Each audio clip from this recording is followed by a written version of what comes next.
ప్రార్థన చేస్తున్నాం. స్తోత్రం ప్రభువా, పరిశుద్ధమైన దేవుడా, నీ కృప, నీ సన్నిధి, మీ కాపుదల భద్రతించి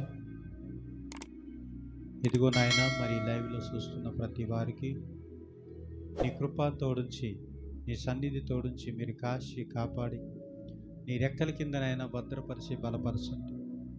వాక్యం విన్న ప్రతి వారికి అయ్యా, ప్రతి వారికి నీ కృప తోడించండి. వాక్యం విన్న ప్రతి వారికి ప్రభు జీవము దయచేయండి. ప్రభు నీకే స్తోత్రాలు చెల్లించి నజరేయుడైన యేసు నామమున ప్రోత్సహించి ప్రార్థన చేసి అడుగుతున్నా ప్రభు పరిశుద్ధాత్ముడా, నీకే స్తోత్రం స్తోత్రం స్తోత్రం చెల్లిస్తూ నజరేయుడైన యేసు నామం పేరిటే ప్రార్థన చేస్తున్న ప్రభు. నీ వాక్యం చదువుతున్న ప్రభు, ఆ వాక్యం విని, నీ వాక్యాన్ని విని ప్రతి వారి మనసులో నాటకపోవాలని సహాయం చేయండి ప్రభు. ప్రతి వారికి నీకే సమస్త మహిమ ఘనత ప్రభావం చెల్లిస్తూ యేసుక్రీస్తు నామం పెట్టి ప్రోత్సహించి ప్రార్థన చేసి అడుగుతున్నాను మా పరలోక తండ్రి యేసయ్య. Amen, amen.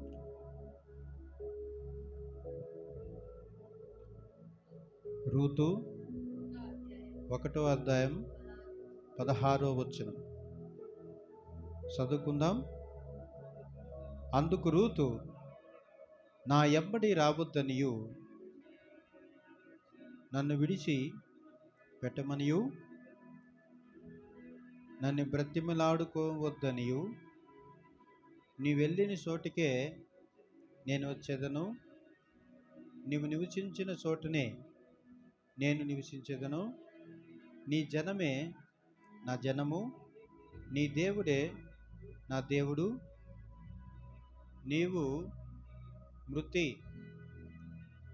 పొందిన చోటనే నేను కూడా మృతి పొందుదను, అక్కడనే పాతి పెట్టబడదను.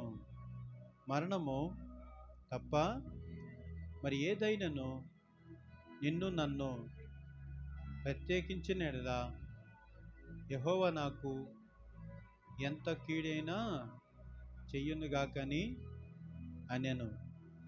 తనతో కూడా వచ్చుటకు ఆమెకు మనసు కుదిరినది నయోమి తెలుసుకున్నప్పుడు అందును గూర్చి ఆమెతో మాటలాడుట మానెను గనుక వారిద్దరూ బెత్లెహేమునకు వచ్చే వరకు ప్రయాణము చేసిరి. వారు బెత్లెహేమునికి వచ్చినప్పుడు ఆ ఊరు వారందరూ వారి యొద్దకు గుంపు కూడి వచ్చి, ఈమె నయోమి కదా అని అనుకొనుచుండగా, ఆమె సర్వశక్తుడు నాకు చాలా దుఃఖము కలగజేసెను గనుక నన్ను నయోమి అనగా మారా అనురి, నేను సమృద్ధి గలదనై వెలితిని, యెహోవా నన్ను విక్తురానిగా తిరిగి మీరు నన్ను నయోమి అని పిలువనేలా, యెహోవా నా మీద విరోధముగా సాక్ష్యం పలికెను, సర్వశక్తుడు నన్ను బాధపరచెను అని వారితో చెప్పెను. అట్లు నయోమి ఆమెతో కూడా మోయాబురాలైన రూతు అని ఆమె కోడలను మోయాబు దేశం నుండి తిరిగి వచ్చిరి. వారిద్దరూ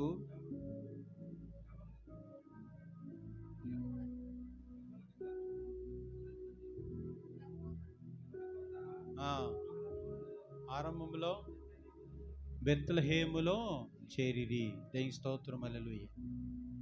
దేని బిడ్డలారా, చూడండి, రూతు అంటుంది, నీ దేవుడు నా దేవుడు, నీ ప్రజలే నా ప్రజలు. చూడండి, నువ్వెక్కడ చనిపోదువు, నేను కూడా అక్కడే చనిపోతానని చెప్పి నయోమిని ఎడవట్లేదు.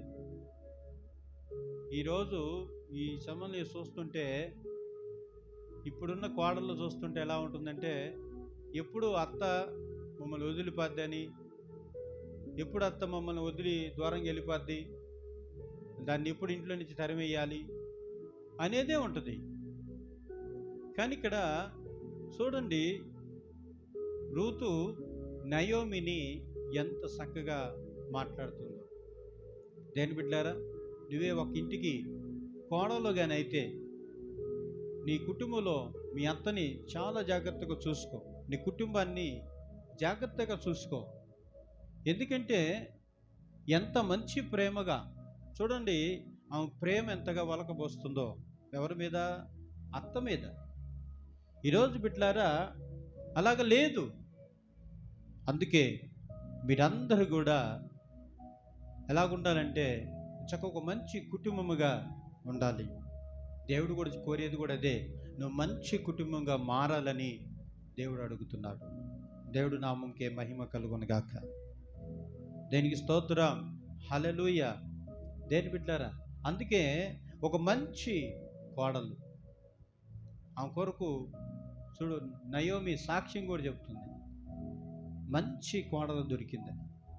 ఈరోజు నువ్వు ఏ కుటుంబంలో కోడలుగా ఉంటున్నావో, మీ అత్తని, నీ కుటుంబంలో ఉన్న వాళ్ళందరినీ చక్కగా నువ్వు ప్రేమించే వ్యక్తిగా ఉండాలి, ప్రేమను ఇచ్చే వ్యక్తిగా ఉండాలి, ప్రేమతో చూసే వ్యక్తిగా ఉండాలి, ప్రేమగా మాట్లాడే వ్యక్తిగా ఉండాలి. దేవుని బిడ్డలారా, కొన్ని కుటుంబంలో చూస్తుంటే గయ్యాలి కోడలు, అలా ఉండకూడదు. ఒక మంచి వ్యక్తిగా కోడలు. చూడు, నయోమి తన కోడల కొరకు సాక్ష్యం చెప్పుకుంటుంది, నాకు మంచి కోడలు దొరికింది అని. ఈరోజు నువ్వు ఏ కుటుంబంలో అలా ఉన్నావో, ఏ కుటుంబానికి నువ్వు అత్తగా కోడలుగా వెళ్ళావో, ఆ కుటుంబాన్ని నువ్వు ప్రేమించాలి. ఆ కుటుంబంలో ఒక ప్రేమించే ఒక మంచి వ్యక్తిగా ఉండాలి.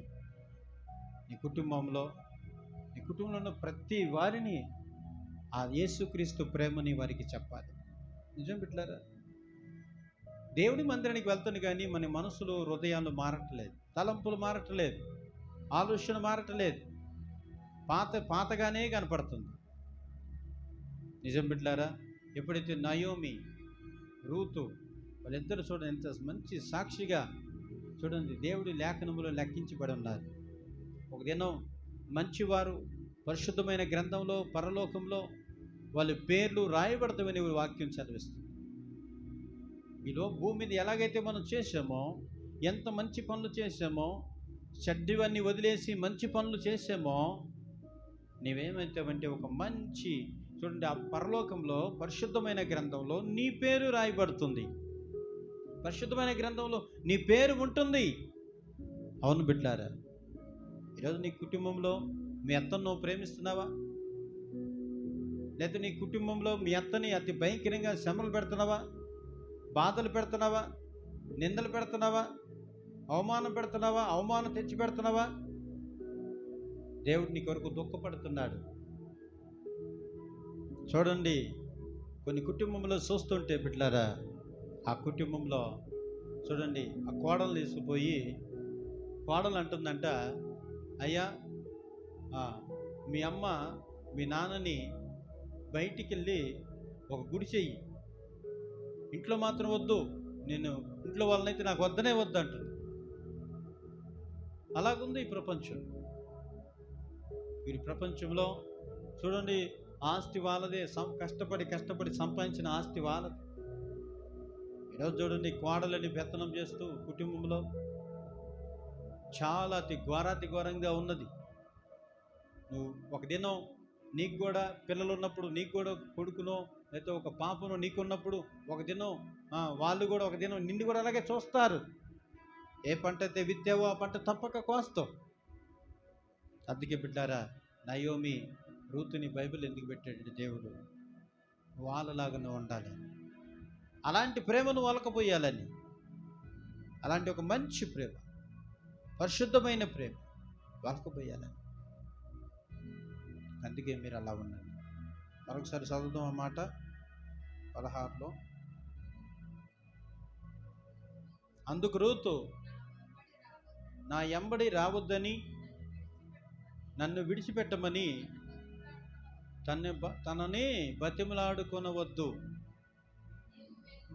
నీ వెళ్ళిన చోటకి నేను వచ్చేదను, నీవు నివసించిన చోట నేను నివసించేదను. నీ జనమే నా జనము, నీ దేవుడే నా దేవుడు. నీవు మృతి పొందిన చోటే నేను మృతి పొందేదను. హల్లెలూయా. చూడండి ఎంత మంచి మాట చెబుతుంది. వాళ్ళ అత్తతో మాట్లాడుతుంది. ఈరోజు అలాంటి కోడలు వినను. అలాంటి కోడలుగా నువ్వు ఉంటున్నావా? నిజం బిడ్డలారా, ఒక ఇంటికి ఆ తల్లి ఎంతగానో కష్టపడి పెద్దగా చేసి కొడుకుని చేస్తే, ఈరోజు ఆ కోడలో ఆ కొడుకుతోట మాట్లాడినిపించేసి వాళ్ళిద్దరిని బయటికి గంటిపిస్తుంది. అలాంటి కోడలు అలా కాదు. నీవు ఎలా ఉండాలంటే ఈ రూతులాగా. రూతు ఎంత చక్కగా వారి అత్తను చూసుకుంది.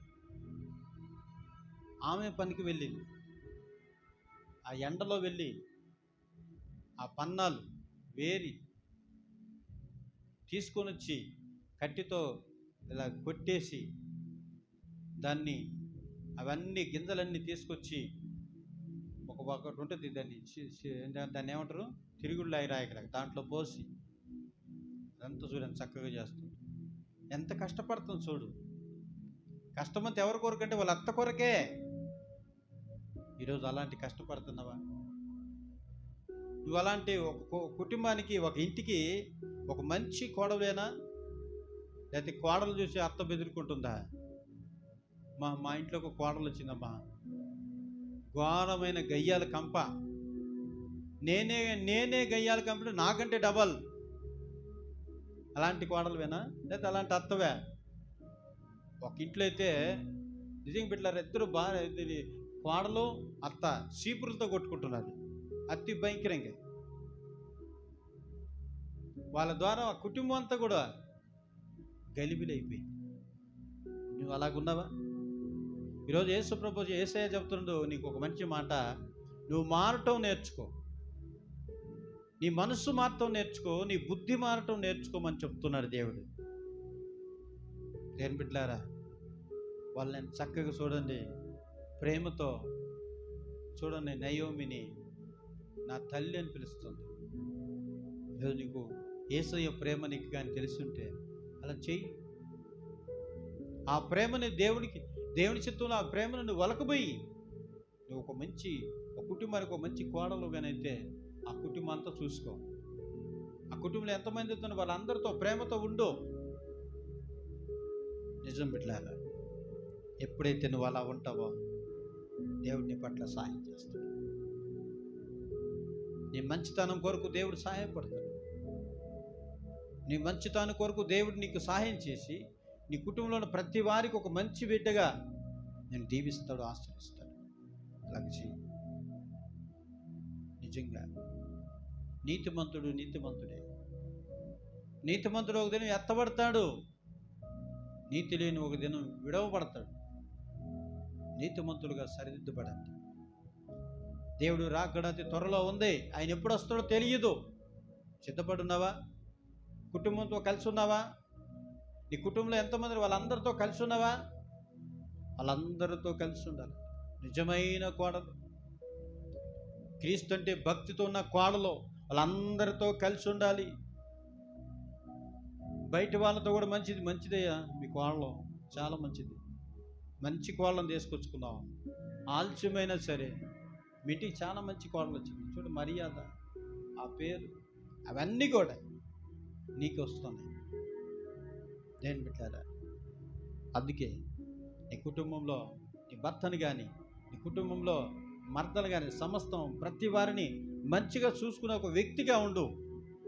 దేవుడికి నచ్చే వ్యక్తిగా ఉండు. దేవుణ్ణి ప్రేమించే వ్యక్తిగా ఉండు. అవును, ఎప్పుడైతే నువ్వు ప్రేమిస్తూ ఉంటావో ఆ ప్రేమ తప్పక నీకు తోడుంటుంది. యేసయ్య నమ్మేవా?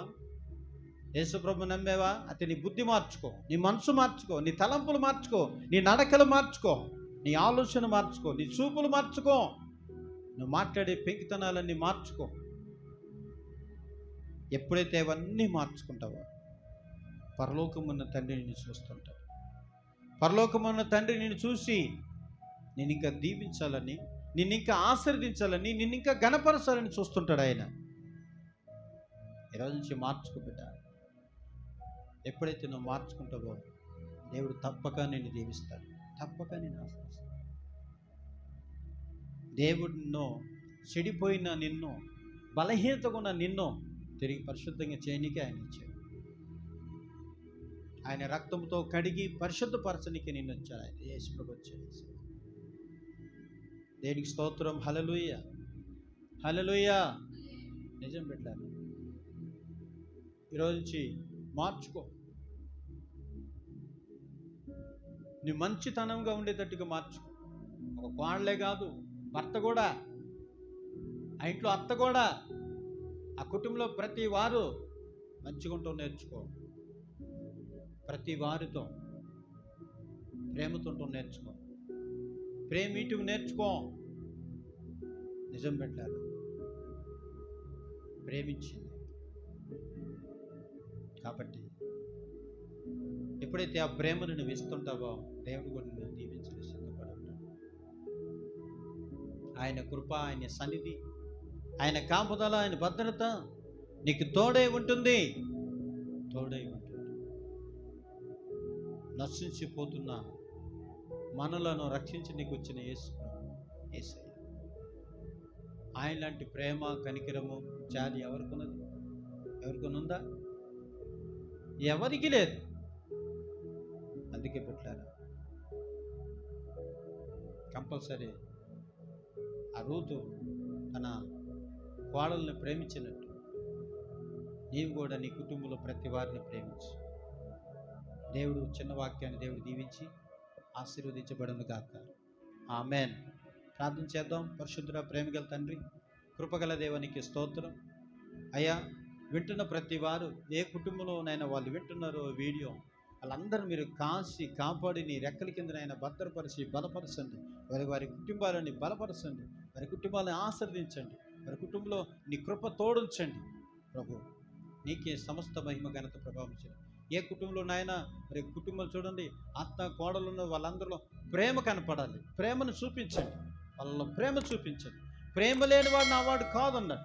ప్రేమ లేకుండా నా వారుగా ఉండటానికి ఇష్టం లేదని చెప్పారు. కాబట్టి నేను ప్రేమ కలిగి ఉంటూ నేర్చుకోమని చెప్పాను. పరిశుద్ధుడా, నీకే స్తోత్రాలు చెల్లించి నజరేయుడైన యేసు నామములో అడుగుతున్నాం తండ్రి యేసయ్య. ఆమేన్, ఆమేన్.